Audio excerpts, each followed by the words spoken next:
যখন ছেলে পাবো তখন বিয়ে করে ফেলবো। আমার স্বপ্নের পুরুষ অনেক অনেস্ট হতে হবে, লাভিং হতে হবে, কেয়ারিং হতে হবে।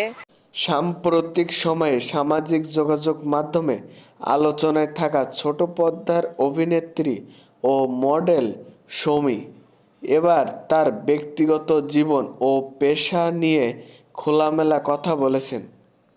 এক সময় বিদেশি ছেলেকে বিয়ে করার ইচ্ছা থাকলেও এখন তার সিদ্ধান্তর পরিবর্তন করেছেন। তিনি বলেন, বিদেশি ছেলের সঙ্গে আসলে মনের মতো সংযোগ থাকে না। যতই ইংরেজি ভাষায় কথা বলি না কেন, বাংলা ভাষায় কথা বলার যে মজা তা সেখানে পাওয়া যায় না। সব অনুভূতি ভাগ করা যায় না।